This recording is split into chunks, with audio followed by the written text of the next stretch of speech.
Hi, hello there. This is Let's Talk About Myths, baby, and I am your host, Liv.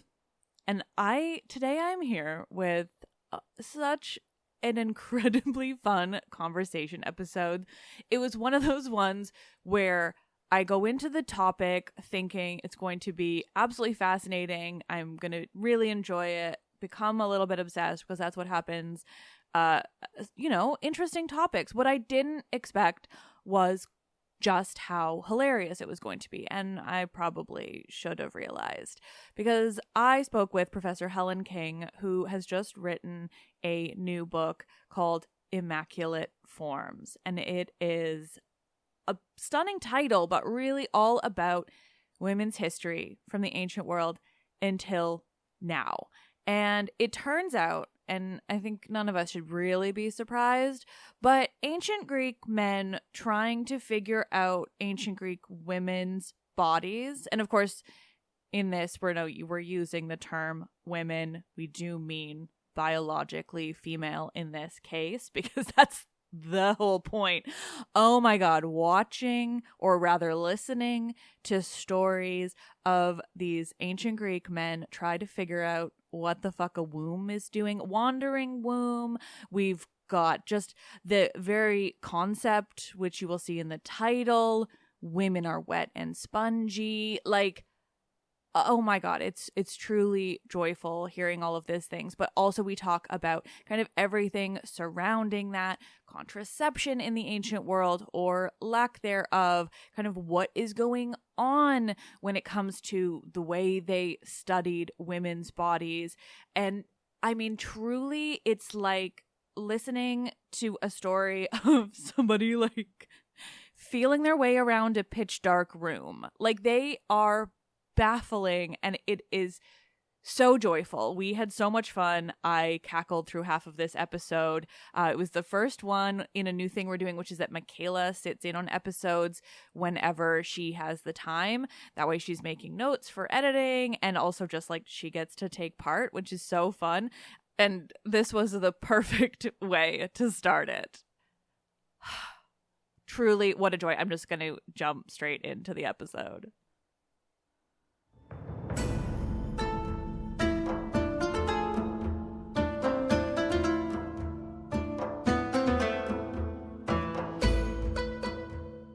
Conversations. Ancient Greek Gynecology 101. Women are wet and spongy. The history of the female body with Professor Helen King.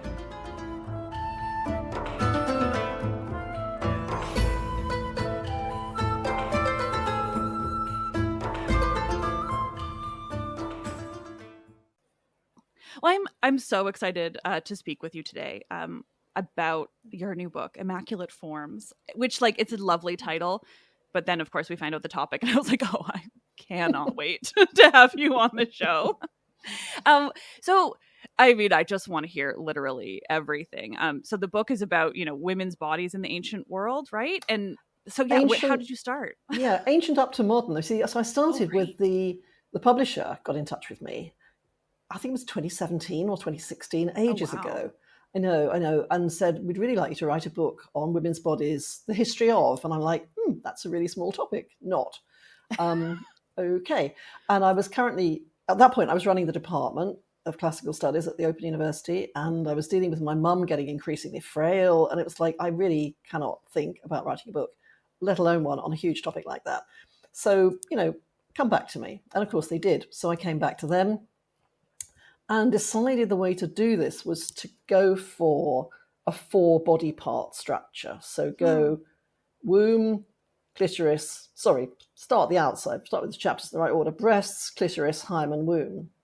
Now, womb I knew most about, so I thought that's quite fun. We'll have that as the final chapter. And I'll start with breasts because I haven't really done history of breasts, but great topic. And for all of them, I start with the ancient world and I move towards now. So, for example, in the Hymen section, I have a whole lot of stuff on virginity restoration now, which is just freaky. Yeah. I think is the word. And I decided to do it through 2 lenses, through medicine and through religion, which of course is where the myth comes in. So I'm defining religion in a pretty broad way. Anything that sort of goes beyond the now, the material, the physical. So I do a lot on Christianity, on Eve and on Mary. So I got completely obsessed in the Hymen chapter with the question of, does Mary have a hymen? Which, never been an issue in my life before. I'm not Roman Catholic. I'm Church of England. We don't have a particular devotion to Mary. If we do, we think of her as a sort of revolutionary figure, pulling down the mighty from their seats and exalting the humble and meek. She's kind of a revolutionary woman. So to think of her in terms of body, and does she have a hymen? And if so, does it get broken when Jesus is born? And if not, why not? And woo, it just took me off into a whole new world of weirdness, actually. Worlds of weirdness, I think, is where I've got to. So the world of weirdness is where I cut you off, and I am obsessed. I mean, I want to hear everything. I don't even know where to, when to ask my question. So maybe keep going, but oh my God, okay. I'm obsessed with the hymen thing.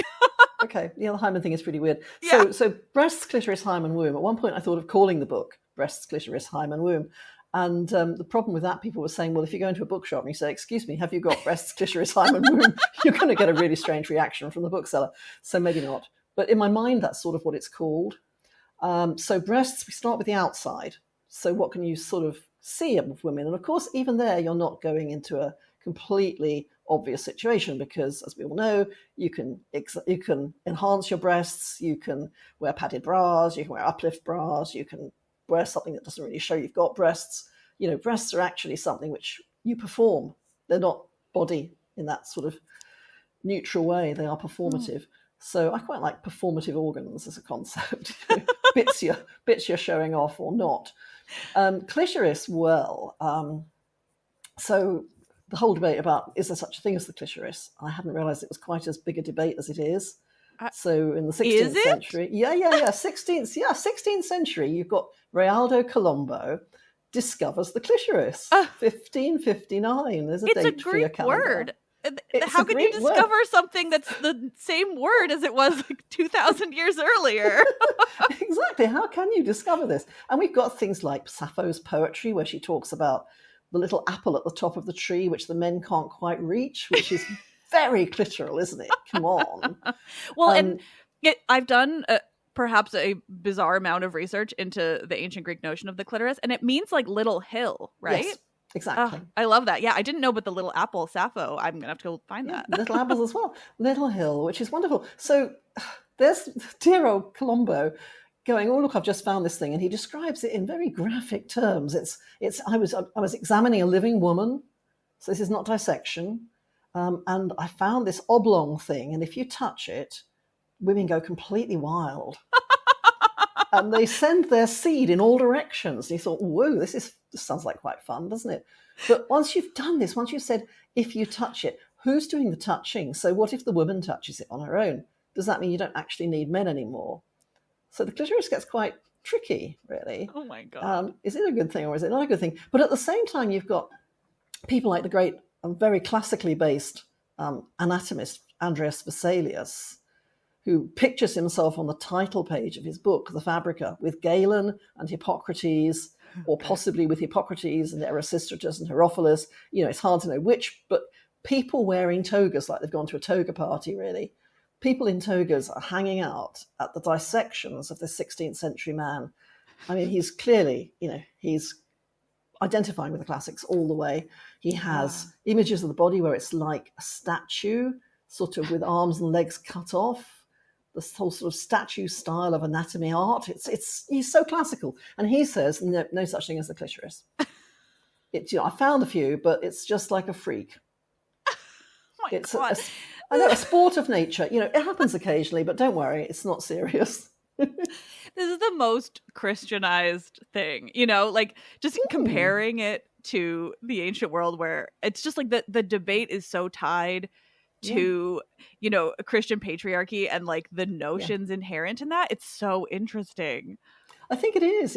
Of course women don't have a thing like that, and women are utterly, they need a man. They need a man. They're utterly irrelevant. And of course then you get the idea that women can have a clitoris, but it can be too large. And that again is quite classical, because some of the ancient medical texts talk about what happens if your clitoris is too big. Oh my gosh. And the danger is you'll end up trying to use it like men use their penis.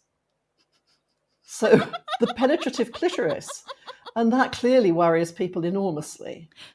Woo. Well, yeah, I mean, we all know from the ancient world that penetration is the most important part. It's I have all about that. Yeah. I have a running joke on the show now, or it's not even a joke, it's just a thing I bring up far too often, that I have a theory that, you know, a lot of women, particularly in ancient Athens, where they were, you know, led a more strict life, is that they were just having sex with their friends all the time because the men didn't consider it sex. They were just like, yo, go hang out with your girlfriends. You know, I know you can't, you know, have any issue because there's nothing to penetrate you.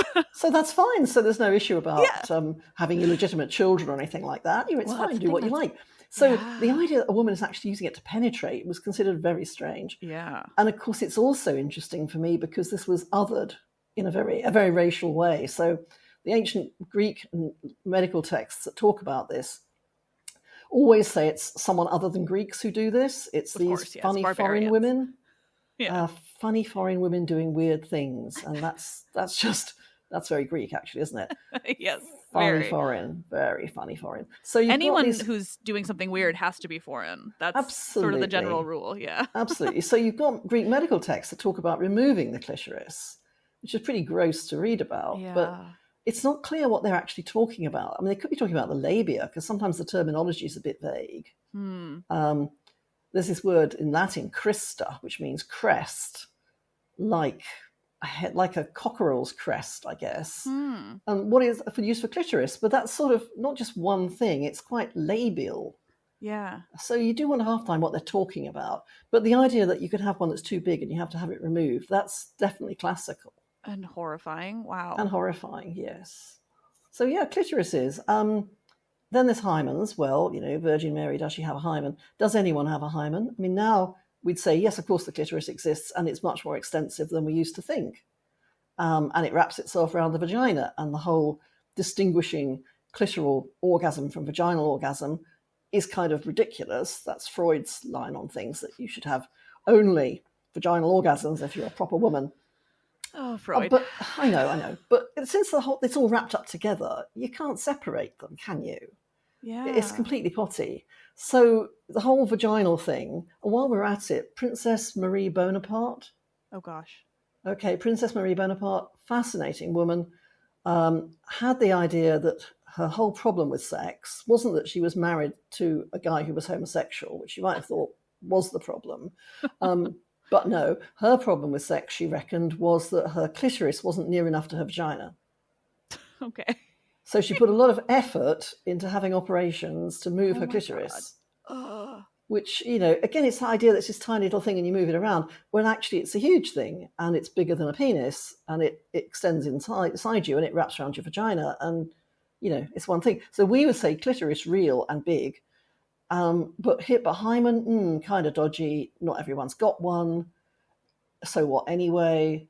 But of course, in other periods of history, it's been all about, you know, you've got to have that moment where your hymen is broken and you bleed and you become a proper woman. Yeah. Ugh. So now we're going hymen, no. But then you've got people, particularly, I'm afraid, in conservative evangelical American Christian groups. Yeah, I don't who are with the whole purity culture thing. Yeah. You know, and saying that actually even if you have lost your virginity, you can get it back, including growing a new hymen. And I quote in the book an evangelist guy who's saying, I've even seen these growing back. And you're like, how did you see that? That's a bit gross, isn't it? What are you doing looking there? Come on. Oh, only a man. I know, it's horrendous. It's horrendous. I mean, I can see the argument. If you're a woman living in a purity culture sort of context, whether that's Christian or another religious context, and you've had sex and you're really worried that you're going to get married and somehow he's going to know you've had sex already. I mean, for a start, if you can't talk about that, should you be getting married? But, you know, okay, there's a cultural thing there. We'll leave that aside. But if you don't know whether or not he's going to react like that, you know, should you be marrying this man? But then you might think that actually the answer is to do something to reconstruct your hymen. So there's throughout history, there are lovely little remedies for constrictives, which sort of make your vagina tighter. Those are in the ancient world. And then there are things like putting something red up there so that it comes out. So people think, oh, blood. And putting a piece of raw meat inside you. I mean, really, the whole thing is, it's I sometimes wonder why I wrote this book, but I'm obsessed with it already. So thank you. Oh, I quite. didn't expect. I mean, I knew this was going to be fun, but I'm already like, oh my gosh, of course this is going to be the wildest topic. I mean, the ancient world. I'm just obsessed with the things they did, but the rationale is so interesting. Just like as a just point of interest, do you know? I imagine you do. How it became, that the god of marriage, Hymen, took the name, or like the body part took the name. Yes, I do go into that in the book because it's fascinating. Hymen with a capital H as opposed to Hymen with a small h. So Hymen with a small h is membrane. And you have membranes throughout the human body, membranes in the eye and in the heart that they talk about in ancient medicine. They don't talk about a membrane down there. They talk about other membranes. But Hymen with a capital H, god of marriage, I think it's about uniting. It's about joining. So the hymen, the membrane, sort of joins two bits of the body. Right. And he joins two people in marriage. Yeah. So I think that's what it's about. But it's very misleading because people say, oh, of course there was a hymen in the ancient world. He was a god of marriage. Yeah, that's different, though. That's not a membrane. To me, I would, I mean, and perhaps this is my bias coming through, but like I would assume that connecting it with, the act of sex, that whole realm would be more of a later Christian association because they were the ones who cared about that. Yeah, I think that's right. I think they do. But then it's also caring in the ancient world. So there's this wonderful passage in the Hippocratics and also in Aristotle, same reference, that when you bleed, it's like a sacrificed animal. Menstrual blood is like the blood of sacrifice. And I've always found that fascinating because to me, it's suggesting maybe an alternative way of thinking about your body as an ancient Greek woman, because obviously sacrifice is good. It connects gods and humans. Obviously, animal sacrifice, shedding blood, is good because of that connection. So if your body is shedding blood, are you somehow being the bridge between earth and heaven? Is this a way of saying that menstruation is really positive? Not something to be dreaded, because if you look at history, it's the way people have talked about it. There's so many negative terms. Yeah. I was talking the other day on another podcast about Maud Royden, who's a woman who lived in the early part of the 20th century and who talked about it as the fiend. And you think, ooh, but then you've got lots of medieval and later texts that talk about menstruation as flowers. Flowers come before fruit. And isn't that a nicer image? Yeah. Flowers. Well, it's funny because like on a personal level, I understand calling it a fiend, but that's because of like my, that's how I see it. And I don't want its eventual purpose of flowers. So I'm just going to have to live with the fiend. That's right. You want to be fruit free. Yeah, I would forever. Yes. Yeah. But yeah, it's interesting to have the two sides because I mean, certainly for a lot of people, who menstruate, it is a ridiculously painful thing that doctors don't care about. And then sometimes it's not so bad at all for others, so it's interesting to have the different frames. It is, isn't it? And then if you think about women in Greek myth, you think about someone like Iphigenia, to be sacrificed by her father to get a good wind for the fleet, actual sacrifice. So to say your blood is like the blood of a sacrificed beast, but at the same time as having myths in which women are actually physically sacrificed. Their blood is shed. There's something really very interesting and weird going on there, isn't there? Well, and especially when you connect it with, that she believed she was marrying Achilles. So then you have the similar kind of, Hymen with a capital H. Exactly. So, bleeding, but not that sort of bleeding, love. Yeah. Interesting. Yeah, I thought you'd like an Iphigenia moment. Oh, well, of course. I mean, all of it. And I really didn't see this connection coming, but this is where I haven't yet really talked about this much on the show, but I've been researching some of this for a novel. Oh, right. Brilliant. Yeah, in a very somewhat bizarre kind of way. That's why I have learned the clitoris reference. But I read, I'm trying to remember what the source would have been. I don't know. But I know I was reading something where some ancient Greek source was describing menstruation as or it was like as if, you know, the body is filling up with blood Yeah. and the pressure is like Yeah. the issue. And so, yeah, like the hymen relieves pressure in some way. I'm going to forget the exact quote because it was not relevant to my work. So this is taking me to my absolutely favourite ancient Greek text, great. which is the Hippocratic treatise on the disease of virgins, Periparthenion.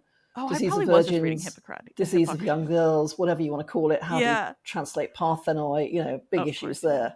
So that's the one where they talk about how if your mouth of exit is not open, and we don't know whether that means the mouth of the womb or the mouth out of the body or what, if your mouth of exit is not open and your blood starts to build up because of the food and basically your growth, food and the growth of the body is what they say. So you're eating and drinking as a woman, that becomes blood more than it does for men, because women are wet and spongy. They have flesh like sponges, which absorbs all this fluid, and they've got to get rid of it. That's the sort of basic ancient Greek gynecology, stage 1, really. Greek gynecology 101, women are wet and spongy. Good, got that sorted. So if you're that wet might and be spongy, the episode title, Michaela. It's not take bad, note. Is it? It's not bad. So that's it. Women are wet and spongy. And if you're at puberty, you're growing more. So you've got more spongy flesh in your body than you did have. And you're still eating and drinking lots. So it sort of starts to build up. And then because your mouth of exit isn't open, wherever that is, the blood starts to move up your body and it gets stuck at your hypochondria, which is sort of the diaphragm area. And because the author of this text believes the diaphragm is the seat of consciousness, not the brain, but the diaphragm, you start to lose your marbles in basic British terminology. You start to go completely barking mad and you start seeing strange things. You have weird visions. You fall in love with death. There's an erotic fascination with death in this text. Fascinating. And you start to do weird things like jump down wells.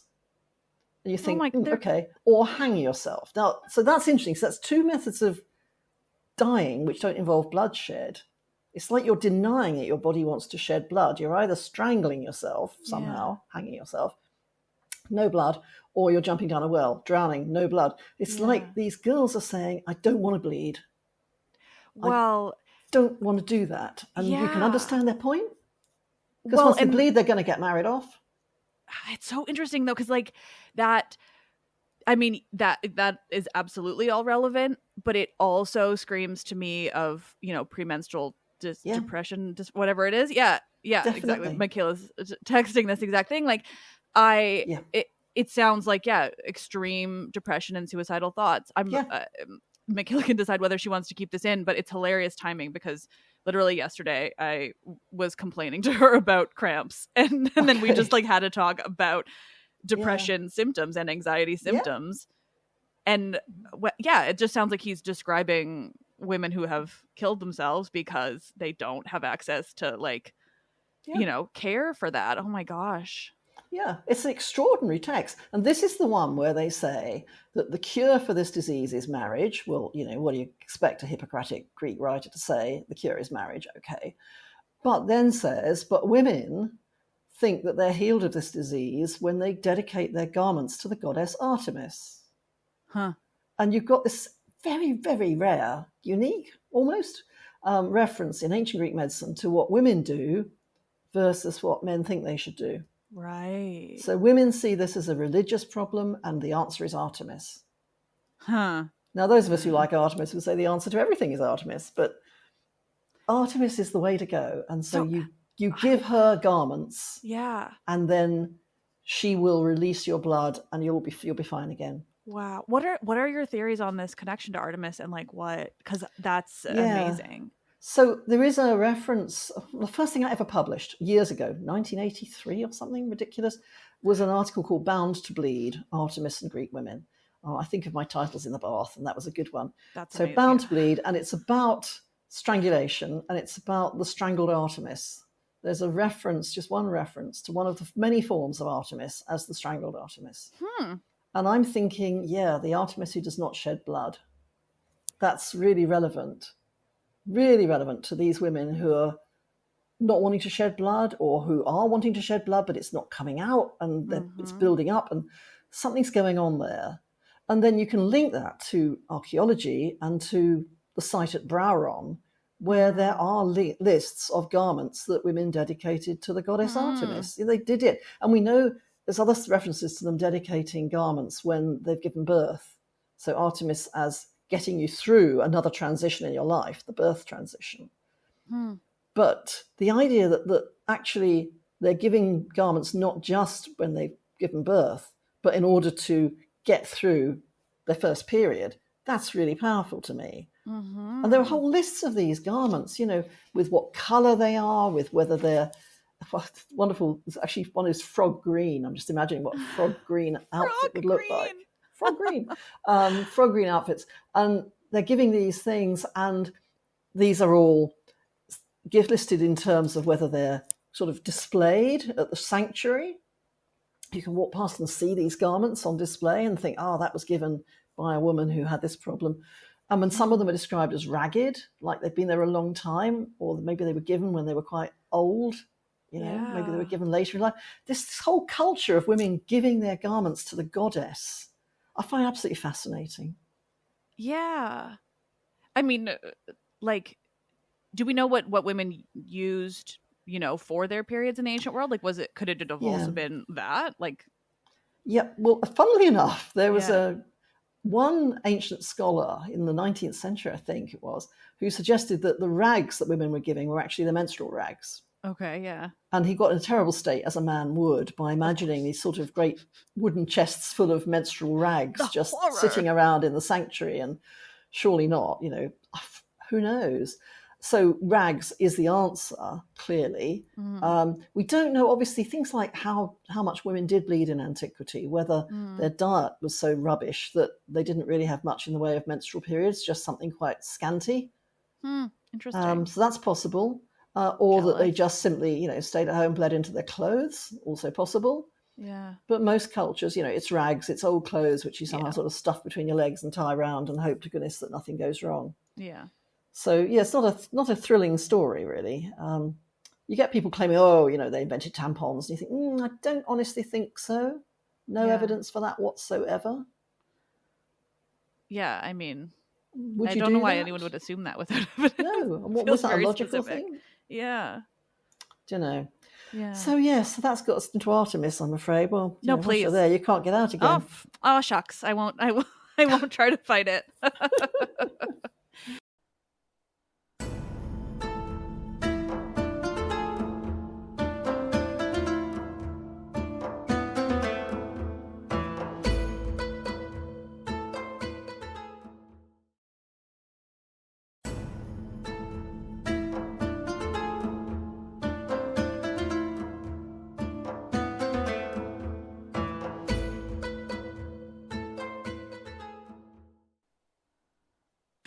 No, but I mean, I imagine Artemis is pretty heavily associated with a lot of things in your book, because I mean, well, and actually even before we leave that bit about dedicating things to her and imagining her as helping when it comes to this whole blood buildup thing that they believed. It seems to me that it could also, and maybe this is a stretch because I want it to be this, but it seems to me like Artemis to me also is so connected with, whatever level of under the surface, homosexual love there was between women in the ancient world. It's obviously never explicit because those women didn't write these stories down. But to me, it feels like it could be connected with that as well, where it's like, if they believe this is an actual issue, but they don't intend to have penetrative sex with the man, maybe they're also going to Artemis, and there's something aligned with that. Well, so that takes you into the myth of Artemis and Callisto, doesn't it? Callisto, one of the nymphs of Artemis. Presumably the whole point of the deal is if you're one of Artemis's nymphs following her, you hang out with the virgin goddess, you jolly well stay virgin, and that means boys and girls. Or, of course, it could be that you're actually part of a group where relationships between the women in it are absolutely fine, but it's men that are the problem. Yeah, without the penetrative sex, is it technically sex in the ancient world? Not technically sex, no, exactly. And you're not going to get pregnant, so that's all right. But Callisto, of course, is raped by Zeus. Now, you might say that's not her fault, but nevertheless, it seems to be her fault. So Callisto gets pregnant and is trying to conceal this, hiding a pregnancy from a goddess. It's not going to work well, is it? And Artemis finds out that she is pregnant and gets very cross Mm-hmm. and turns her into a bear. And she becomes a constellation in the sky. But she does give birth beforehand. She gives birth to Arcas. Mm-hmm. Arcas, like Arctoi, bears. There's a lot of bear stuff going on. But bears are so interesting because they're also maternal. Mm-hmm. And remember, Artemis is also, goddess of young things. Mm-hmm. She looks after the young. So bears, yeah. And that takes you to the bears of Browron. Yeah. Whoa, love the bears of Browron. Oh my God, so the young girls who are dedicated to Artemis, when they're sort of around the time they might start their first period, or maybe a bit younger than that, different sources give you different dates, maybe 5 till 10. But ideally, you're going to be marrying in your 14th year. So that's age 13. Mm-hmm. So it's preparing for marriage, perhaps. And they go to Browron, they act the bear in a ceremony called Arctea and Arctos' bear. And they act the bear to prepare for marriage, which is like, how do these words make a sentence? And the sources talk about you wear a saffron robe. They talk about putting a robe on or maybe taking a robe off. So it's really hard to know what's going on because this is a women's ritual. You're not getting a big discussion of it in male sources. It's what women do. And then the stuff that you find from Browron, little statues of girls, bits of broken pots showing girls running. So are they running towards something or running away from something? And then the great fragment that has what appears to be a woman wearing a bear mask with her hands raised up. And what is that? Is that the priestess dressed as a bear? Yeah. And is that bear, woo, scary, going to jump on you? Or is that bear a maternal bear? Because ancient Greek and Roman natural history talks about the bear as a nurturing animal that literally licks its cubs into shape. Yeah, wow. Incredible image. Wow. So is Artemis the bear actually scary? Yeah. Or is the whole point of Browron to say you thought bears were scary, but Artemis is more than that? Artemis is a nurturing mother bear, and she will look after you and she will shape your child in your womb, and you don't need to worry. So much going on. Well, and I mean, Browron's so interesting because it was exclusive to women. Yes. And Artemis generally, to me, seems like a goddess where the sources we have are, fairly likely to be manipulated by the people who preserved them, or the various men that were involved in order for them to be preserved. So then you have things from Browron that aren't like that are just surviving material objects, and you kind of get that, like what you're saying, this different kind of idea about bears and the maternal nature and everything, and like, yeah, maybe they weren't scary in that context. But even the story of Artemis and Callisto, to me, I also think, in any kind of detail, it only really survives in Ovid. Yes. So we know, it was older for sure, but the version we have is obviously like so skewed.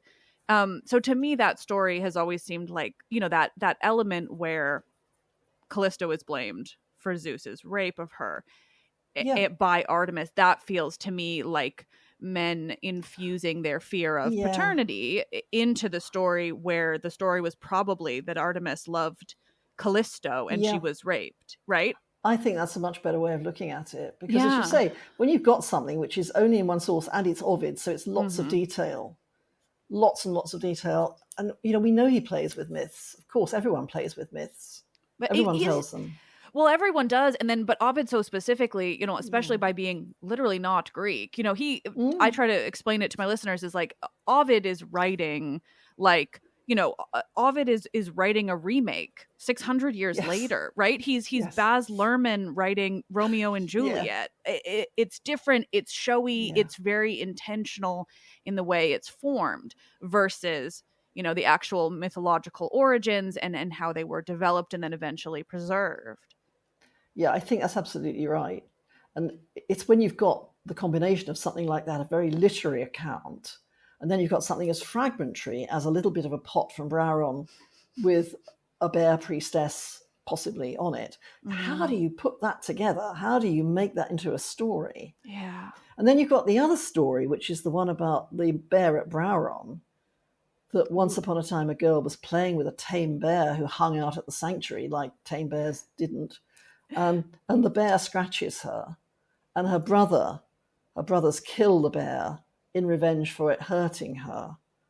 And that's a really bad mistake, because Artemis then sends a plague and people give birth only to lose their baby, and crops fail, and it's all disaster all round. And the answer there is to send your daughters to Brauron to act the bear. Now, what's that about? So the bear that scratches you, can you link that with the bear priestess on the vase paintings, that one, the posing with, with the claws up and so on? Yeah. Is that what's going on? And is the message actually, when Artemis the bear scratches you, right? So another menstrual possibility here. When you bleed as a result of Artemis the bear, do not be afraid. Go with Artemis. Go with the flow. Yeah. Literally go with the flow here. Go with Artemis, accept what Artemis is doing, because it's in your interests. And you will, as a result of this, you will be able to have a baby. Because remember, babies in ancient Greek thought are made from the blood of the woman in the womb. So your blood, your menstrual blood, which you're thinking, this is ghastly, it will become a baby, which for an ancient Greek woman is presumably seen as a good thing. It'll become a baby, and Artemis will see you through that pregnancy. And at the end of it, again, you can give her garments to say thank you to her. It's all terribly tied up, I think, the Artemis blood, menstruation, birth thing. I am utterly fascinated by all of this. It's fun, isn't it? And then, of course, just to go really weird, you've got Artemis of Ephesus. Oh gosh! Oh my God! Please, I know. Yeah. The many-breasted Artemis, who apparently most people now seem to think it's not breasts at all that are all over her; it's bulls' scrotums. Interesting. I recently was told the theory by a guest that they were more like beehives. Yep, the beehive theory. Yep, I like that more. Yeah, it definitely seems more likely than. I prefer bees. It also would be like, it's just explicitly more connected with Artemis and Yeah. But I think the bull scrotal sacs theory is just so extraordinarily funny. It feels like a real stretch, but it's definitely funny. It feels like maybe, just maybe, a man came up with that theory. I don't know. Well, yes. I don't know. I'm not an expert on bull scrotal sacs, to be able to be definitive about that. But they don't look much like breasts, do they, really? It also feels like a real, you have to have a real knowledge of bulls, in order to guess information. That. Absolutely. That feels like you, sir, are maybe, working through some stuff that you're putting on Artemis of Ephesus. Yeah, please don't do that. No, please don't do that. But then Artemis of Ephesus becomes a symbol for all sorts of breastfeeding scenarios through history. So the foundling hospital, the Coram Founding Hospital in London, which was the place where Handel's Messiah was performed in order to raise money for the Coram orphanage. And Coram's symbol was the woman with many breasts, which is Artemis again. And there's real issues here about breastfeeding, which I go into in the book. Breastfeeding is the oldest profession known to women. It sort of seems to beat sex work.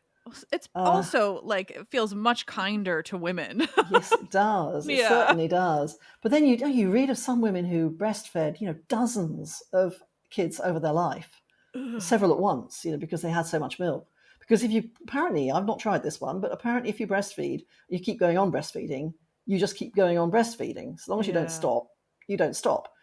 So there are examples of women, quite late in life, sort of grandmother types, still hiring themselves out as breast milk substitutes. Wow. But the oldest contracts in the world for women's work are breastfeeding contracts. And that's so interesting because we've got these from Egypt, from the time of Greek occupation, and it's very much about two men contracting with each other. Because, of course, the ones who sign the contracts and things, they contract. So the one man will give his wife, who's breastfeeding, really, to the other one to breastfeed their child, which means that the richer guy, the guy who's employing the wet nurse, can then go on having sex with his wife without thinking about the fact that, she's lactating. I just sort of regard her as just somehow never did give birth. It's something about preserving the shape of your breasts, perhaps. Oh my gosh. I know, it's not very nice. But meanwhile, the person who's provided his wife as the wet nurse, what happens to her child? If her child's dead, one can understand this, and that was obviously going to happen in the ancient world.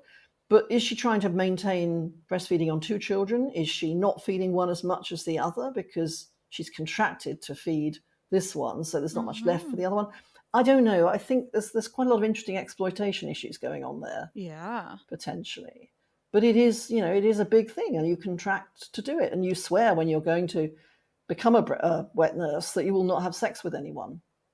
So that's the other thing. You're paying, you're taking the money in order for your wife to breastfeed someone else's child, and you can't have sex with her while she's doing that because that would spoil the milk. I sort of feel like you're letting her out for sex work, doesn't it? Or something. Yeah. It's not sex work, it's milk work, but it's kind of odd. Yeah, well, it's still this like very distinct ownership of a woman's body, and just in a different form. Yeah, I think that's exactly it. It's ownership. And the idea that sex somehow curdles your breast milk was something which was in the ancient world, and again continued quite a long time. It's 18th, 19th century texts that you get people saying, well, actually, you can have sex when you're breastfeeding. Oh my gosh. It's all right, it won't damage the child. Quite late in the day. And then there's always interesting stuff about breast milk in the ancient world and how they didn't believe you should breastfeed immediately, whereas we think you should, because colostrum, the first product of the breast, is the stuff with all the useful immune system boosting. So your baby is likely to be healthy if it's breastfed pretty soon. But in the ancient world, they'd say, ooh, no, you mustn't do that. Nasty, sort of thick, clotted stuff. It's not like milk at all. Ooh, no. What you need is a woman who is already breastfeeding to breastfeed your child until your wife gets to the point where she can breastfeed. And you think, this is just weird that something we think is absolutely beneficial to health, they thought was absolutely negative to health. Yeah. It's a useful reminder that, there is no simple, progressive view of history where we just learn more and more and it all gets better and better. It's much more complex than that. Well, and certainly when it comes to the bodies that men love to police, like it's so distinctly to the, I say this just because of the power that it had, but like to the lesser group, right? Like it's, I mean, it's like how even now the care and the help you get for things like endometriosis and PMDD and stuff is like non-existent. It's so much of just like, no, you're fine, right? This doesn't hurt. Like, you're fine. And so to think that the place we're at now is like really progressive comparatively is unsurprising, but not great. No, well, as an endometriosis sufferer in my youth before I had everything removed, I certainly had that jolly experience of going to the doctor and being told, if you have a baby, you'll be fine. And you think, hello, I don't even have a boyfriend. How am I supposed to get a baby? Yeah. And I won't be fine. I might have less endometriosis, but then I'll have a baby. And that's going to be a lot more of an issue in terms of organizing my life than having endometriosis and having to plan my life around my menstrual cycles. Yeah. And anyway, who knows it's going to work, really. And it just, it reminds me of like how, a lot of women who want to have like, just not have babies. I'm going to forget all the technical terms, but like, and go in to have the tube side or whatever. And that so many doctors will be like, well, but you're not married yet, so we can't do it. Yeah. Or if they are married, they'll be like, well, we need your husband's permission. Yeah. And, but they'll like, it's utterly, I mean, it's fascinating to me in how much it's just like still garbage. But of course, polite way of putting it, right? Yeah, right? Yeah. It is complete garbage. It is complete garbage. And if you say, well, actually, I would really rather have a hysterectomy. Oh, no, you couldn't possibly do that. You'll change your mind, No, exactly. It's, you can't reverse that. No, I know. Yeah, that's the point. Actually, yes, exactly. I mean, it took a long time to get diagnosed with endometriosis. And then it took a long time. It's really hard. It's years, isn't it? It's still years. 7 years or something ridiculous. Yeah. So I can only imagine, that when you were going through it, it was like even worse. It was even worse. Oh my God. Yeah. It was even worse. And then you then read all the garbage history around endometriosis, which is fascinating. So obviously another big Greek thing is the wandering womb. Oh yes! Oh my God! Please, I don't know enough about that. I know the term, so okay. Well, I can take you through the wandering womb. So there's a theory out there that says, it's all endometriosis because that's womb tissue that's in the wrong place. No, okay. It's not. Okay. Wandering womb is not womb tissue in the wrong place. It is the whole womb going for a walk.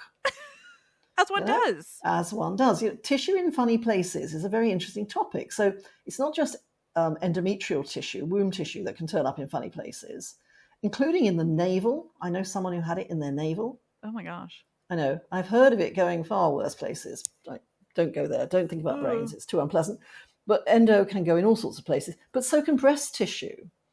There's this wonderful thing called accessory breasts, which sounds a lot like a handbag or something, doesn't it? Oh, my clutch bag. Oh, no, it's my accessory breast. Accessory breasts can turn up anywhere, and men and women. Yeah. They're an example of people having an accessory breast, complete with nipple, on their leg. Wow. Bodies are weird. Let's just keep that one in mind. So back to wandering wombs and endometriosis. In wandering wombs, the whole womb moves. It moves because it's dry, usually, in ancient medicine. And they it want moves to be wet in, and spongy. Well, it's because, wet, spongy body, dry womb, not happy. So it goes around to try and find something which is wet. So that's why it quite likes going to the liver, which is obviously a very blood-filled organ. So it moves up and gets stuck there. But wombs also swivel in ancient medicine. They just turn around completely, which is why you get my favorite Hippocratic aphorism, which is, in a woman whose menstrual period is suppressed, vomiting blood is a good thing. Oh my God. So, so if you're thinking about it, okay, if you're thinking women are full of all this extra blood and this sponginess and they've got to somehow get rid of it, if it's not going down, what happens? It just builds up and it builds up and it rots and it causes disease and it puts pressure on all your organs, back to what you were saying earlier about pressure. Yeah. So the answer is to get it out somehow. So if you're vomiting blood, well, at least it's got out.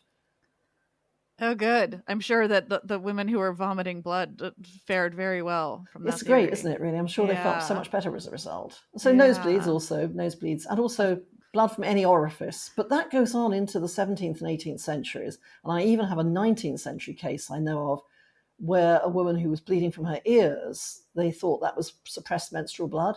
Ugh.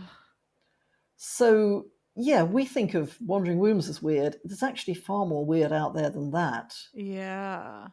But wandering wombs, it's a sort of physical thing. It's not mental. It's not, you're feeling a bit strange or something. It's actual physical movement of your womb getting stuck somewhere and pressing on your other organs. So they just use this as like a kind of explanation for a lot of things? Yeah. Or? Yeah, explanation for a lot of things. So if you're a woman and you've got a pain in your shoulder, of course, one of the possibilities is your womb has got stuck in your shoulder. Oh my gosh. And they were aware of the diaphragm. They were aware that things couldn't actually get that high. But you can sort of get around that by saying, well, if you're going to say, but what about the diaphragm? Yes, but maybe the womb could press on the diaphragm in such a way the pressure then gets passed up the body until it gets to your shoulder or your throat or whatever. Right. And then there's the theory, which is generally not the main ancient world theory, but it's the supplementary one, that your womb is releasing vapors. So even if your womb isn't moving, the vapors from it are sort of pouring up through your body, and they're the things that are poisoning other bits of you. So lots of theories, and it's hard to actually just go the wandering womb, because there's also wandering fumes and swiveling wombs and all sorts going on there.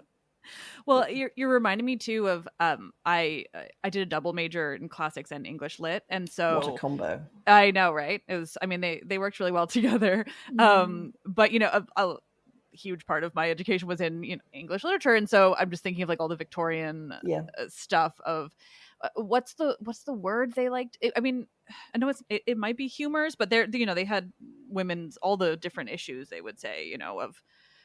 What is a woman going through with that crazy body of hers, it's timeless. And there's the Victorian idea that because you've only got a limited amount of blood in your body from what you make from eating and drinking and store up in your spongy flesh, and then it goes to your womb and comes out, if you use your brain as a woman, you won't have enough blood left to make a baby. So You can't. no. This was an argument, genuine argument against women's education in the Victorian period. You didn't have enough blood to supply your brain and your womb. Oh my god. So women, if you're using your brain, you are putting the race in danger. Oh my god. Well, okay. Whether anyone would listen to an argument like that is another matter. I think if you were using your brain, you would rapidly see there are holes in that argument. Yeah. Yeah. Michaela, please. I just have a quick question. So I was thinking of how, like, in this sort of way of, like, women when they're sick and they're ill, and how it's their sort of their sexual organs are being almost held responsible for their illness. I'm like, does this pop up when they discuss men's illnesses as well, or is this a purely female thing, really? I think, yeah, it's a purely female thing. Women are just more influenced by this. Sure, both men and women have fluids that wander around their bodies and can get stuck and so on. But with women, it's all very much dominated by blood, and therefore menstruation. And that's really what the female body is all about. It's a machine to process that blood. And because women are bleeding every month, there's something interesting going on there, as in, if they don't bleed, there's a problem, which of course we all know actually menstrual cycles are not 28 days. If they are, well, that's lovely, but they usually aren't. But the ancients tie this to the moon and the moon cycle. And the moon has a regular pattern, so women should too, but actually they don't. And therefore you've got all these expectations about what a woman's body should be doing, which women's bodies are never going to be able to meet. And that's a rather depressing thought, isn't it? That you just can never be the thing that you're supposed to be. But there's also According to the men. According to the men. But there's also a plus. There's a plus here, which is that the Hippocratic writers say that in some types of illness, women have a health advantage because of their womb. Because in addition to being able to lose things through your nose or your mouth or whatever, you can lose things through your vagina. So that means if you've got a buildup of some other dodgy substance in your body, you can possibly pass it out with your period, so you can purge your body more effectively. So there's a Hippocratic passage that talks about how a particular fever, when it affected women, they got better more quickly and they're more likely to survive because they have the extra orifice to get rid of bad stuff. So there, you see, there's a plus. There's always a plus. I wish I was surprised by any of this. Like, I'm loving it all, but it's like, it's all new information. But there's just that level of like, I feel like nothing when it comes to men policing women's bodies can surprise me anymore. I think I think that's a fair comment. Actually, there isn't anything, but somehow, I don't know, wandering wombs and nosebleeds that are menstrual and things like that does kind of worry me. Well, and they're uniquely entertaining, at least, as there is to learn about.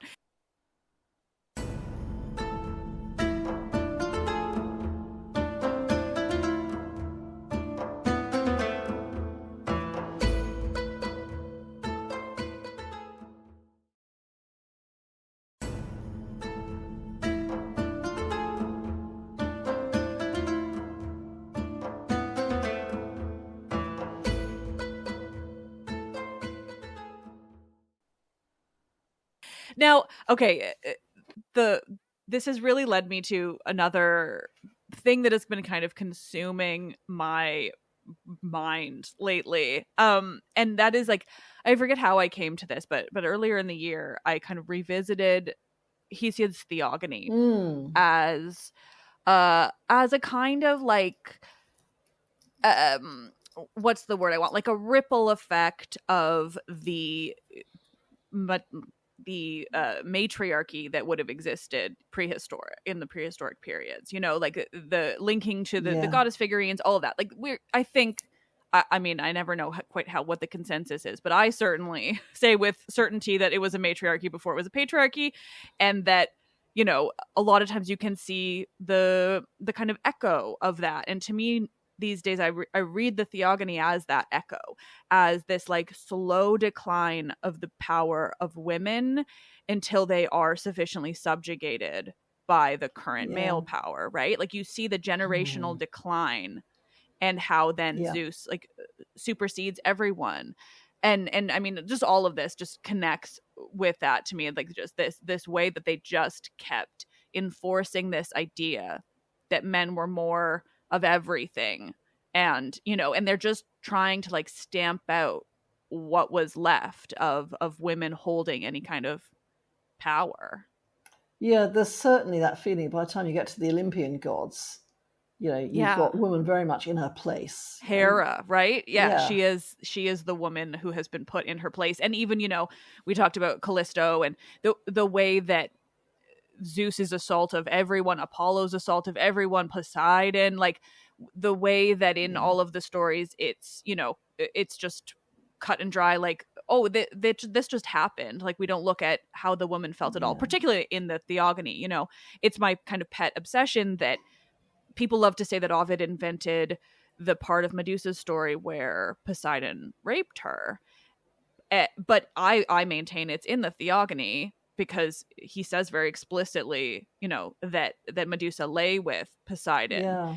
And the way it's described is violent. It's followed immediately by her death. Like, all of these different things to me screams like, no, that was assault. And I've had a lot of men be like, well, no, but it doesn't say it's assault. And I'm like, Hesiod didn't say anything was assault. No. That's because Hesiod didn't conceptualize women as consenting or not consenting. Of course, it wasn't an issue. It wasn't a question.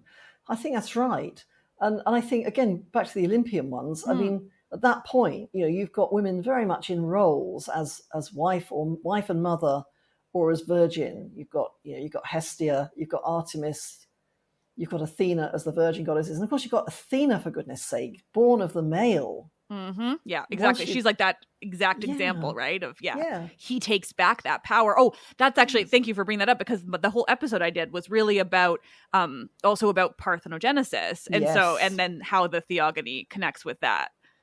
Yeah. Yes, absolutely. And the thought of Athena who is born of the man and who is the great defender of Athens, obviously, because she's not going to hang out with any men gods from any other city. She's pure, and she's going to stay there. She helps all the heroes, she's the man's goddess.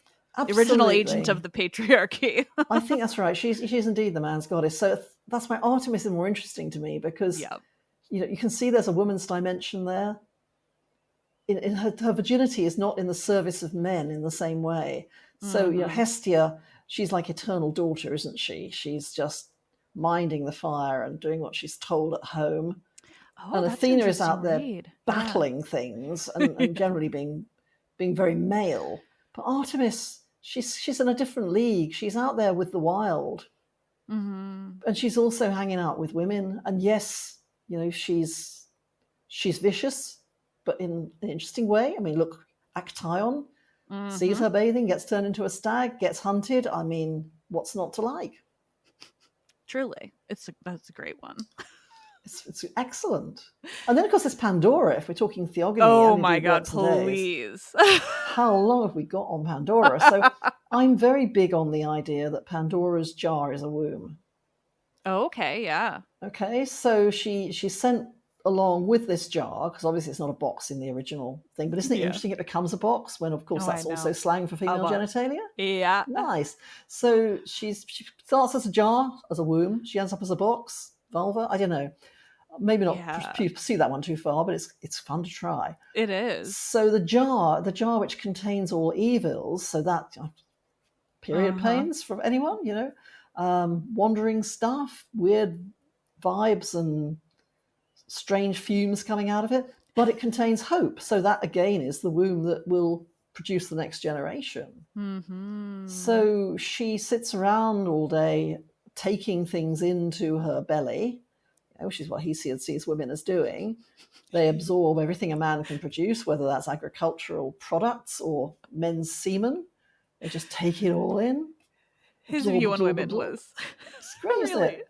And then, she takes it all into her womb, and her womb is the origin of everything. She's the origin of the race of women and everything else besides. Pandora is a particularly wonderful human being.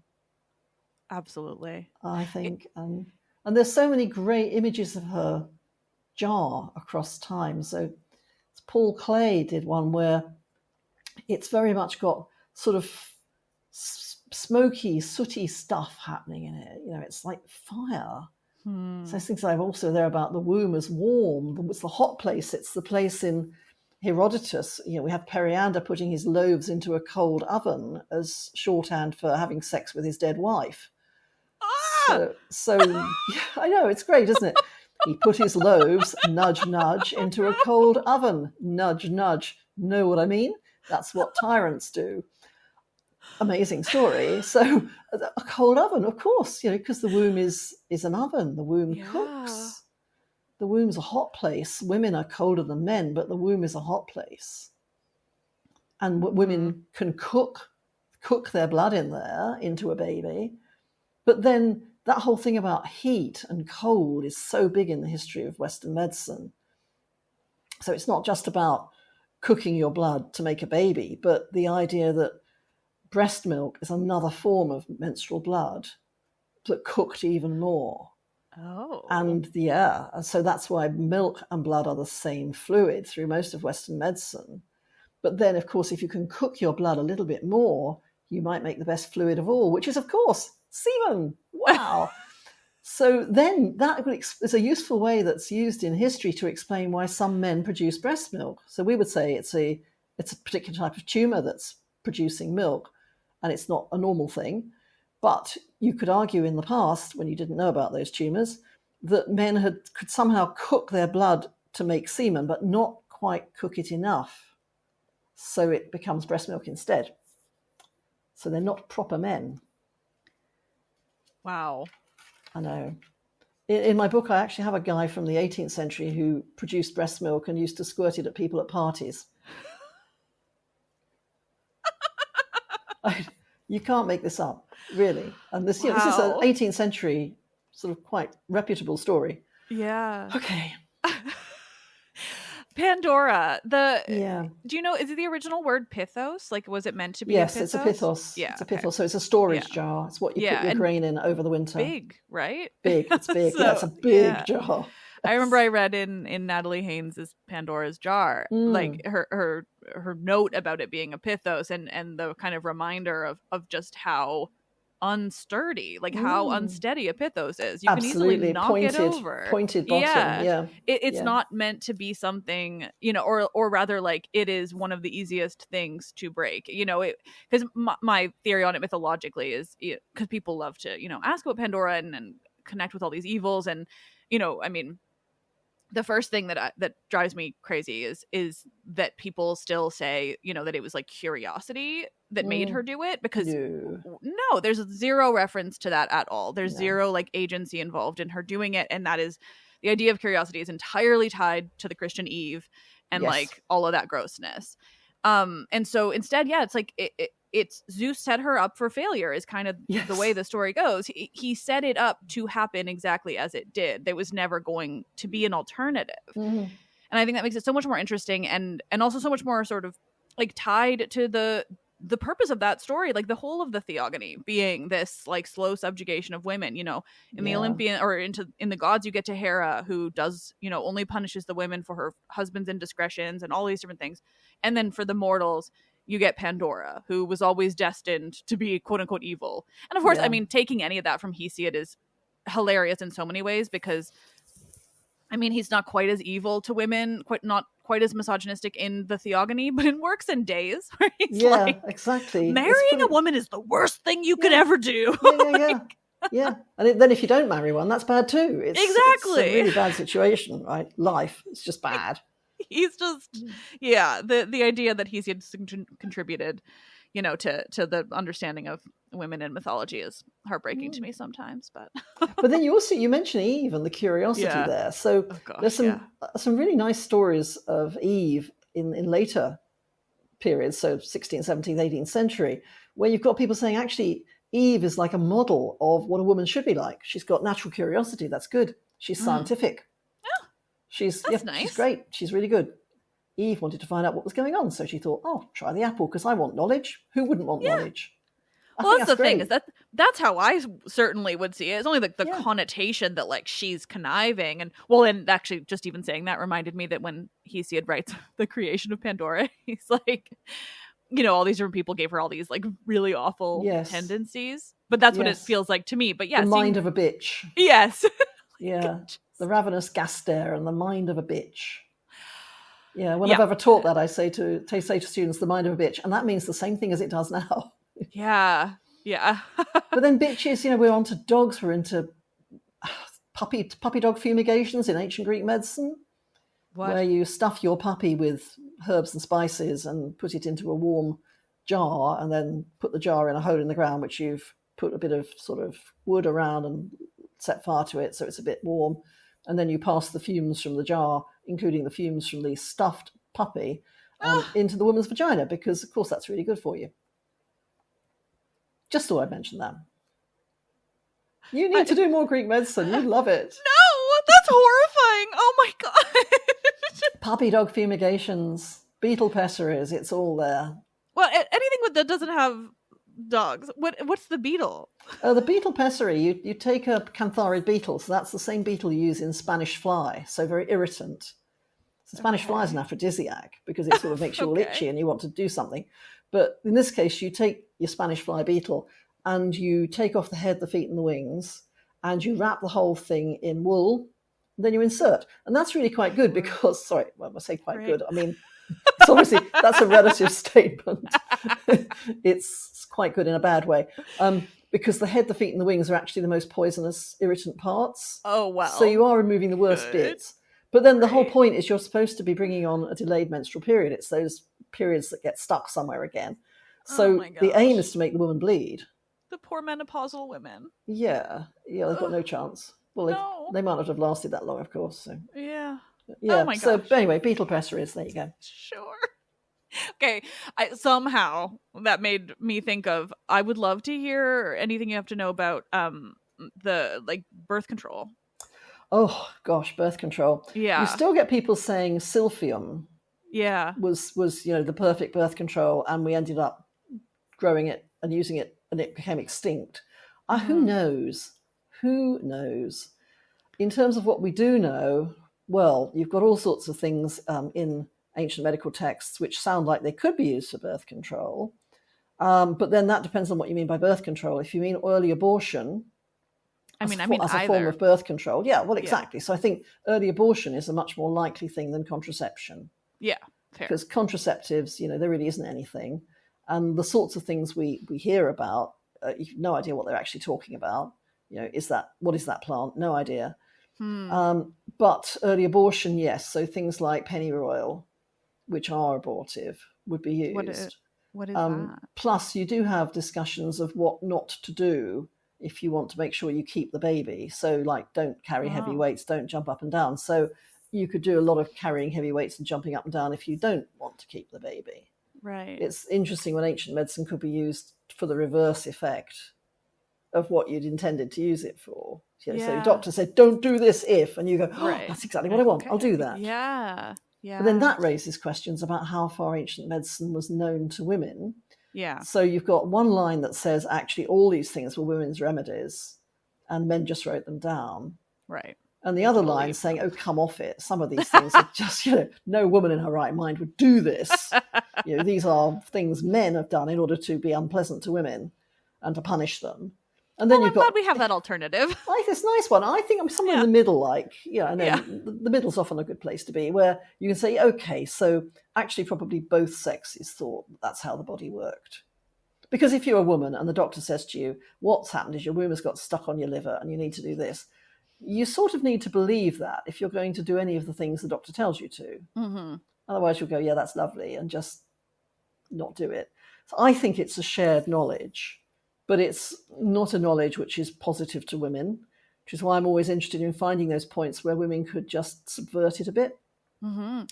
So if you're being told, do this, but don't do it in this way, otherwise this will happen, and you think, actually, that's what I want, you can subvert. Yeah.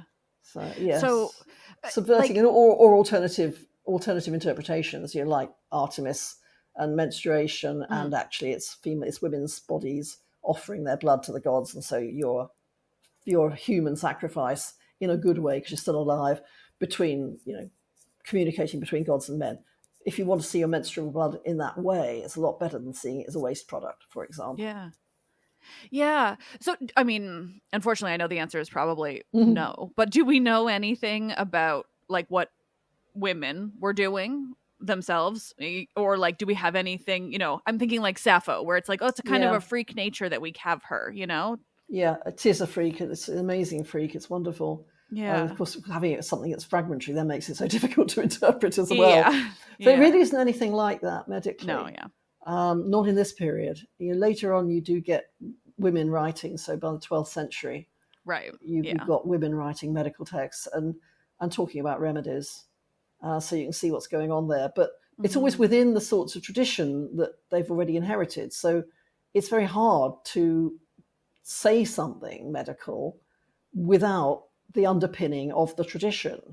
The underpinning of the tradition may give you the authority to say, this is how the body works, and that's why I think this is a good remedy, rather than saying, yeah, I just believe everything the men are telling me. Yeah. So we know there were women who wrote medical treatises in the ancient world. We know there are women whose recipes are mentioned by men in the ancient world as good. But then I never know for sure how far men are just saying, oh, women told me this, as a what I've called a trump card in the knowledge game. Like, so how do you know that? Oh, women told me. Yeah. Oh, in that case, Yeah. Yeah. I spoke with a friend / scholar a couple of years now, I think, Christy Vogler, about women and medica in ancient Rome specifically, but like women practicing anything resembling medicine, but how it was kind of seen as witchcraft. Yes. And especially because I've Rome's version of witches as compared to Greek has always fascinated me, because they're terrified of them, and Greeks were like, they're kind of cool. So I'm just curious if we have anything kind of like that, an example of what we could decide was women maybe doing something medical, but they thought, oh, she's practicing pharmakeia or something wild. You see, what's interesting when you mention the Roman stuff, of course, because you then get into things like wives of emperors and using poisons, and oh gosh, yeah. Poison is what women do, and not being able to trust a woman because she's given you this thing because it's probably going to kill you. The Romans were also so nice to women. They so were. But then you've got some great Roman stories which I think need to be known better. So it's not original Roman story; it's a later tradition about the Emperor Nero. So Nero, of course, is the one who wanted his mother dissected so he could see the womb he came out of. Oh, God. I don't think I knew that detail. That's really just great, isn't it? So, I want to see my place of origin, which is fascinating, just a man not having something and wanting to see it. But when he talks about that, in a later tradition about him, he actually decides he wants to get pregnant. So he gets the doctors to give him a tadpole, which he swallows. I know. Sometimes I do think the video for this podcast would be good. I don't. I think that would be a fantastic image. My expression. Right now and then eventually he has to sort of vomit up his frog baby, and you can imagine the doctors thinking, "What the hell are we going to do? We get a frog somewhere, hide it under the bed, we'll pretend he threw it up. I don't know, whatever. He's the emperor. Do whatever, He'll kill you if you don't. Just do it." I find that absolutely fascinating. Nero and his frog baby. I knew this episode would be interesting. I didn't realize it would be so funny. Well, I know. Nero and the frog baby. But then this whole thing about not wanting to know about the womb you came out of. That's weird. Very interesting. Feels like mommy issues right there. Yeah, I think there's a lot of issues. Yeah. But then again, obviously you tell stories like this about tyrants and bad people, right? Don't you, like Periander and his loaves in a cold oven? This is how tyrants behave. Yeah. But there's sort of a bit of a womb thing going on there. Yeah. Oh, that is very interesting. I mean, this is all utterly fascinating. What, like, is there something? I mean, I feel like you probably would have told me already, but I just want to know of anything else utterly wild that you learned. Okay. I mean, okay, you were ready. Wild, I'm excited. I'm so wild. I'm so ready with wild. So Cleopatra Oh, well, I'm excited. I like Cleopatra. So Cleopatra, there's a letter allegedly written by Mark Antony about Cleopatra to the doctor Soranus. Now, Soranus is 2nd century AD, so this is never going to work historically, but hey, who cares? And so this is a letter. 200 years. It's not bad. It's a letter, I think it's 16th century, by someone who just decided to make up some fake letters from famous people in the ancient world, which is a great thing to do, obviously, and a great task to set your students to do. So this incredibly helpful to future historians. It's great. So this is a letter in which Mark Antony writes to say that he's got a real problem with Cleopatra because she's just sexually insatiable and he can't cope. And she's out every night having sex with the entire population of Rome because, she just can't get enough of it. Well, sure. So Dr. Soranus says, okay, I think what's wrong with her, it's her rigid organ. So it's again one of these clitorises that becomes a penis. Right. And Cleopatra of all people would be too close to a man. It's great, isn't it? It's great. Yeah. So she's got this enlarged clitoris. And so what Soranus says is, here's some ointment. You, Mark Antony, put it on your penis and have sex with her. And she will then stop wanting other men because it'll make you absolutely amazing. So Mark Antony does that. And it's great. She's cured of her desire to have sex with other men. There you go. I thought a Cleopatra story would be something you'd quite like. Oh, I mean, of course. So you could say the ancient world is pretty wild anyway. Once you get exactly. people talking about the ancient world, and from the Middle Ages onwards, they make up even more weird stories, and they use the ancient world here to say, well, actually, the cure for a woman who is promiscuous is having sex with a man who's really good. Well, of course. I mean, that comforting, sounds natural. Of course, that's the solution. And of course, all it would take was just a bit of ointment to make him the best she'd ever had. Absolutely.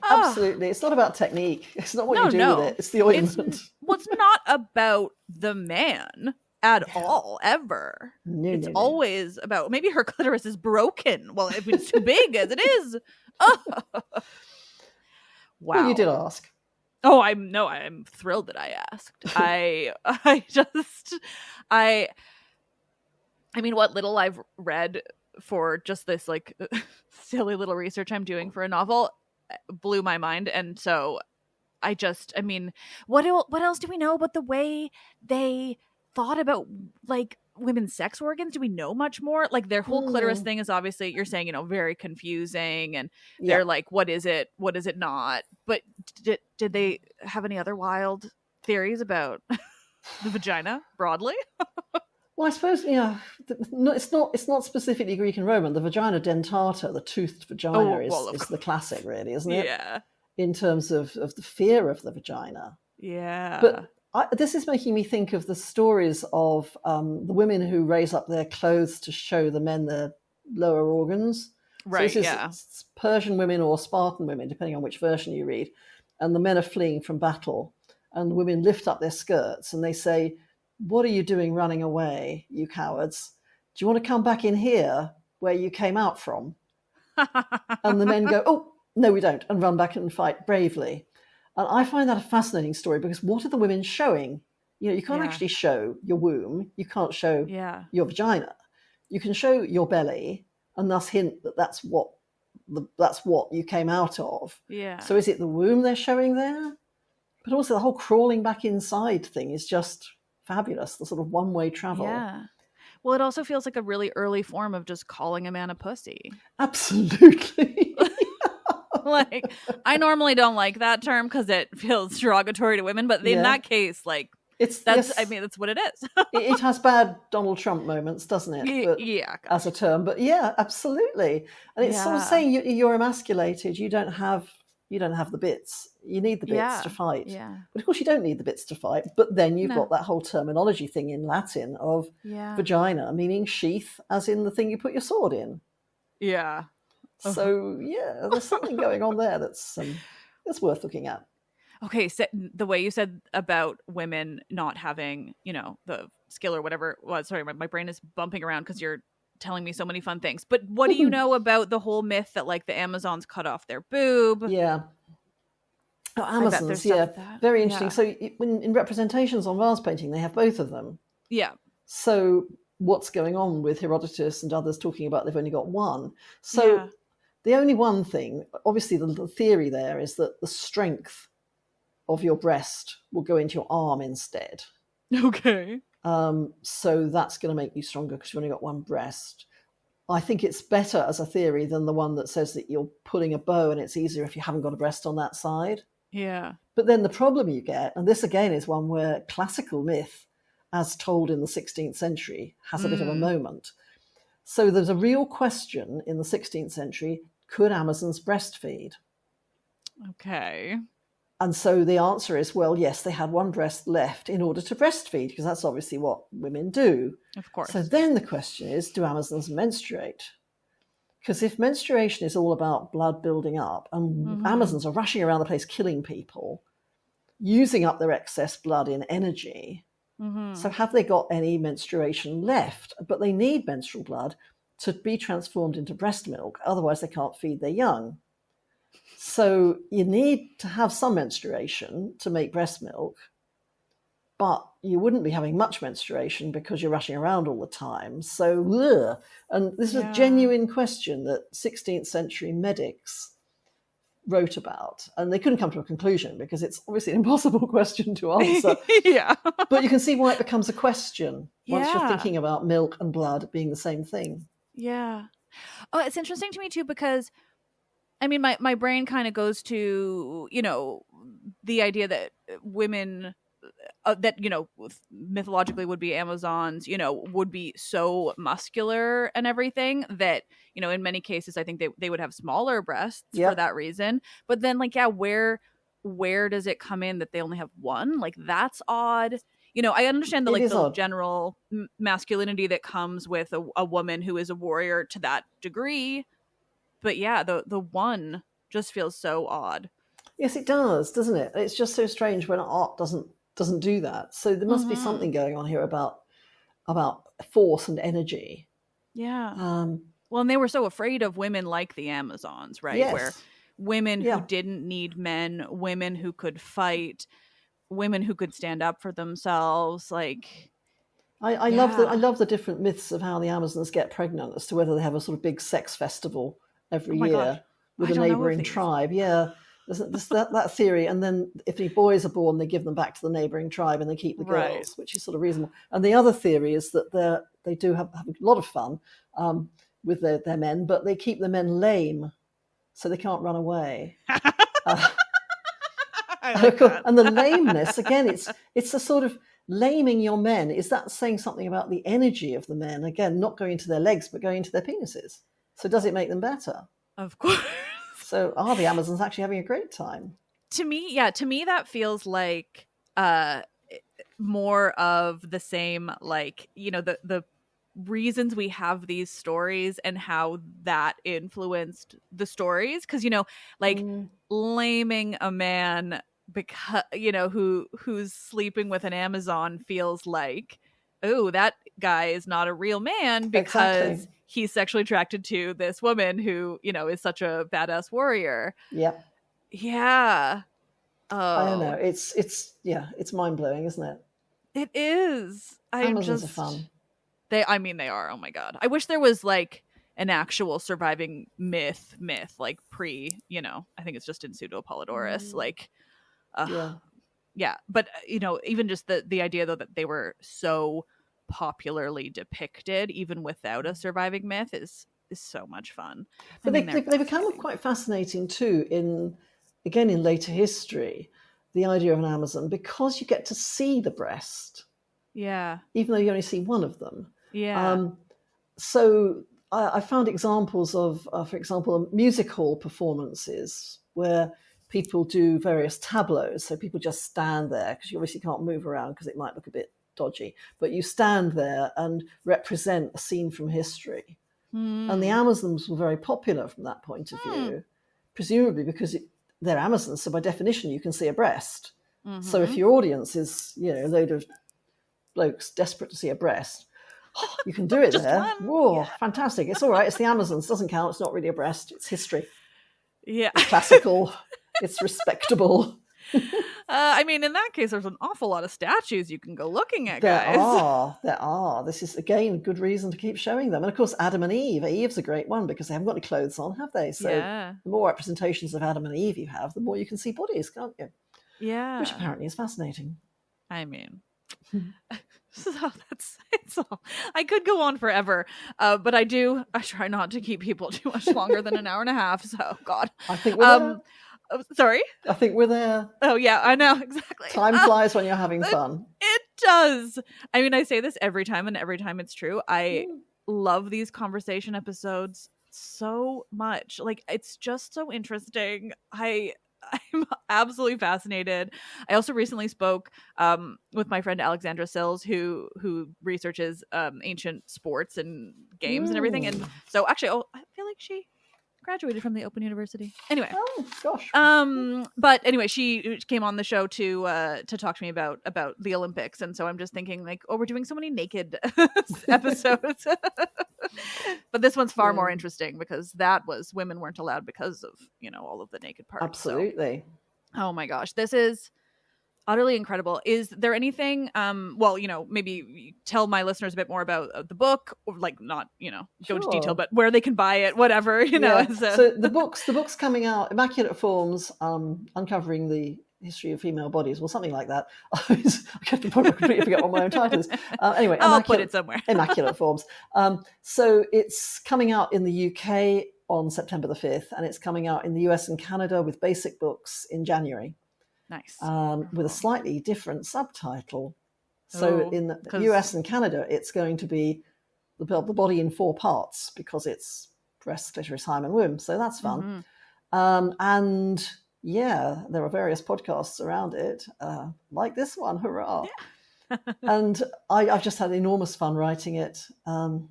The difference between the UK and the US Canada version is the US Canada version doesn't have the color plates. Okay. So, but it will, on the other hand, be cheaper. So that's all good. Depends whether you want the color plates or not. I'm a bit of a sucker for colored pictures myself, but you can imagine them. I'm just thrilled that you're saying Canada, not just the US, because most authors I talk to just assume. And I'm like, we exist too. And sometimes we get the UK versions of things. I used to work for Penguin, so it was a lot of little both, Anyway, defensive about not being American. There's also going to be a Polish edition and a Turkish edition. Oh, that's so fun. It's cool, isn't it? Yeah, that's great. I mean, I'm so thrilled. I hope my listeners will all go buy it whenever they can in their respective countries. I certainly want a copy. This has been so much fun. Like I said, I knew this was going to be really interesting. I didn't know I was going to laugh so much. You've been such a joy. Thank you so much for doing this. Thank you for inviting me. It's great. It's really, really, really fun conversation.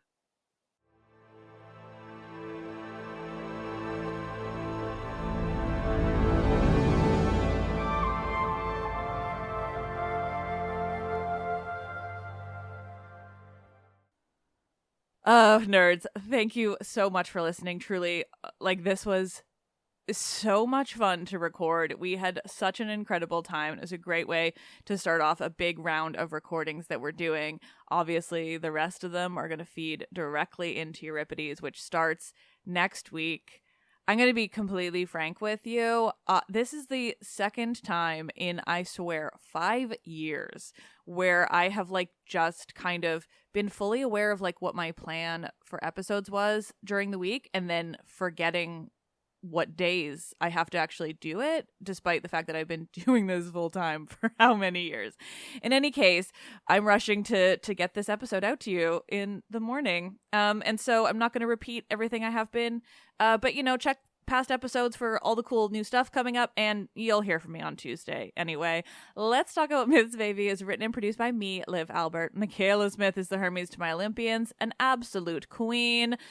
The podcast is part of the iHeart Podcast Network. Listen on Apple Podcasts, Spotify, wherever you get your podcasts. I am Liv, and oh, do I love this shit.